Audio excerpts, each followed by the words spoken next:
Un conte d'hiver de Guy de Maupassant, La Tombe. Le 17 juillet 1883, à 2h30 du matin, le gardien du cimetière de Béziers, qui habitait un petit pavillon au bout du champ des morts, fut réveillé par les jappements de son chien enfermé dans la cuisine. Il descendit aussitôt et vit que l'animal flairait sous la porte en aboyant avec fureur, comme si quelque vagabond eût rôdé autour de la maison. Le gardien Vincent prit alors son fusil et sortit avec précaution.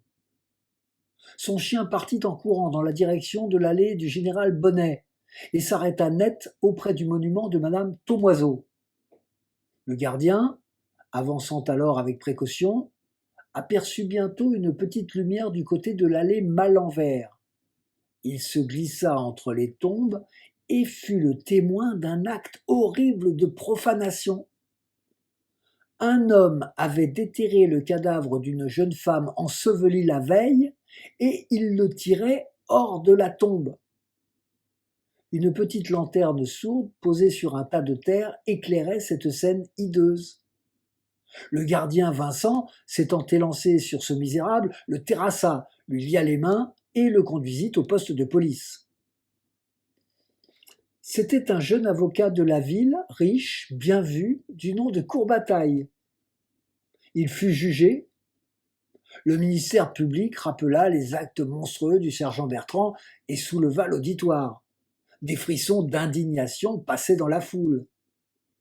Quand le magistrat s'assit, des cris éclatèrent. « À mort! À mort !» Le président eut grand-peine à faire rétablir le silence. Puis il prononça d'un ton grave. « Prévenu, qu'avez-vous à dire pour votre défense ?» Courbataille, qui n'avait point voulu d'avocat, se leva. C'était un beau garçon, grand, brun, avec un visage ouvert, des traits énergiques, un œil hardi. Des sifflets jaillirent du public. Il ne se troubla pas et se mit à parler d'une voix un peu voilée, un peu basse d'abord, mais qui s'affermit peu à peu. Monsieur le Président, messieurs les jurés, j'ai très peu de choses à dire. La femme dont j'ai violé la tombe avait été ma maîtresse. Je l'aimais.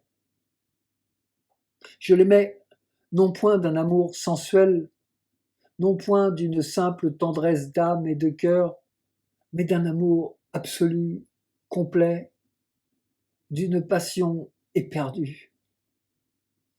Écoutez-moi.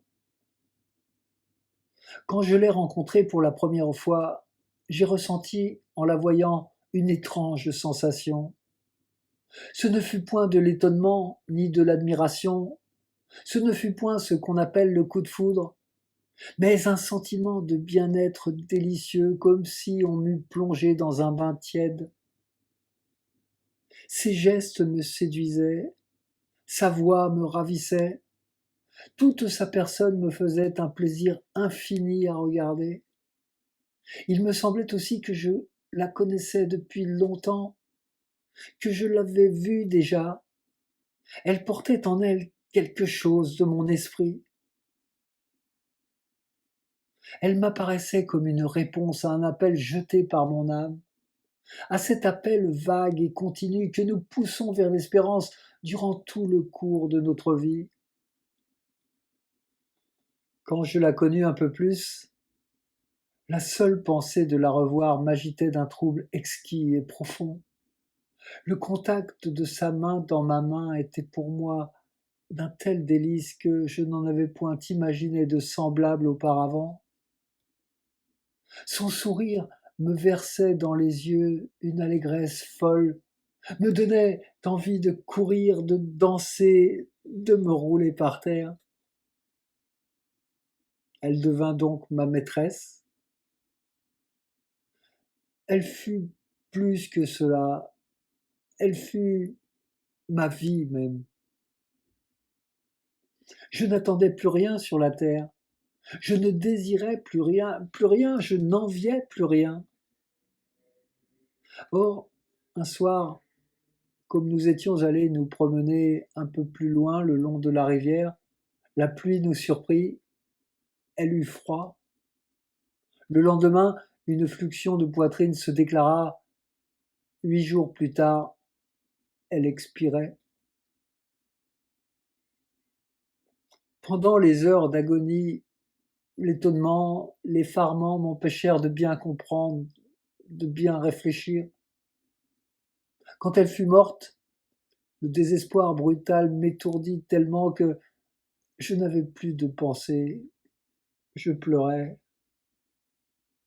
Pendant toutes les horribles phases de l'ensevelissement, ma douleur aiguë, furieuse, était encore une douleur de fou, une sorte de douleur sensuelle, physique.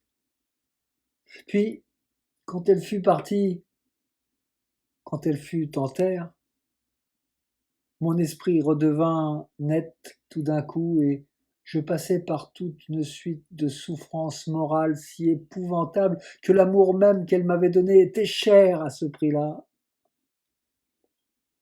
Alors entra en moi cette idée fixe. Je ne la reverrai plus. Quand on réfléchit à cela pendant un jour tout entier, une démence vous emporte. Songez, un être est là que vous adorez, un être unique car dans toute l'étendue de la terre il n'en existe pas un second qui lui ressemble. Cet être s'est donné à vous. Il crée avec vous cette union mystérieuse qu'on nomme l'amour. Son œil vous semble plus vaste que l'espace, plus charmant que le monde. Son œil clair où sourit la tendresse. Cet être vous aime. Quand il vous parle, sa voix vous verse un flot de bonheur. Et tout d'un coup, il disparaît. Songez, il disparaît, non pas seulement pour vous, mais pour toujours. Il est mort. Comprenez-vous ce mot? Jamais, jamais, jamais, nulle part cet être n'existera plus. Jamais cet œil ne regardera plus rien. Jamais cette voix, jamais une voix pareille parmi toutes les voix humaines ne prononcera de la même façon un des mots que prononçait la sienne. Jamais aucun visage ne renaîtra semblable au sien. Jamais, jamais. On garde les moules des statues, on conserve des empreintes qui refont des objets avec les mêmes contours, avec les mêmes couleurs, mais ce corps et ce visage, jamais ils ne reparaîtront sur terre. Et pourtant, il en naîtra des milliers de créatures, des millions, des milliards et bien plus encore. Et parmi toutes les femmes futures, jamais celle-là ne se retrouvera. Est-ce possible? On devient fou en y songeant. Elle a existé 20 ans, pas plus, et elle a disparu pour toujours, pour toujours, pour toujours. Elle pensait, elle souriait, elle m'aimait, plus rien. Les mouches qui meurent à l'automne sont autant que nous dans la création, plus rien. Et je pensais que son corps frais, chaud, si doux, si blanc, si beau, s'en allait en pourriture dans le fond d'une boîte sous terre. Et son âme, sa pensée, son amour, où? Ne plus la revoir, ne plus la revoir. L'idée me hantait de ce corps décomposé que je pourrais peut-être reconnaître pourtant, et je voulus la regarder encore une fois. Je partis avec une bêche, une lanterne, un marteau. Je sautai par-dessus le mur du cimetière. Je retrouvai le trou de sa tombe, on ne l'avait pas encore tout à fait rebouché. Je mis le cercueil à nu et je soulevai une planche. Une odeur abominable, le souffle infâme des putréfactions me monta dans la figure. Oh, son lit parfumé d'iris. J'ouvris la bière cependant, et je plongeai dedans ma lanterne allumée, et je la vis. Sa figure était bleue, bouffie, épouvantable. Un liquide noir avait coulé de sa bouche. Elle, c'était elle. Une horreur me saisit. Mais j'allongeai le bras et je pris ses cheveux pour attirer à moi cette face monstrueuse. C'est alors qu'on m'arrêta. Toute la nuit, j'ai gardé, comme on garde le parfum d'une femme après une étreinte d'amour, l'odeur immonde de cette pourriture, l'odeur de ma bien-aimée. Faites de moi ce que vous voudrez. Un étrange silence paraissait peser sur la salle. On semblait attendre quelque chose encore. Les jurés se retirèrent pour délibérer.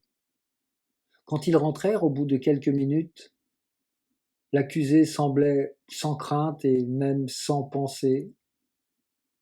Le président, avec les formules d'usage, lui annonça que les juges le déclaraient innocent. Il ne fit pas un geste et le public applaudit.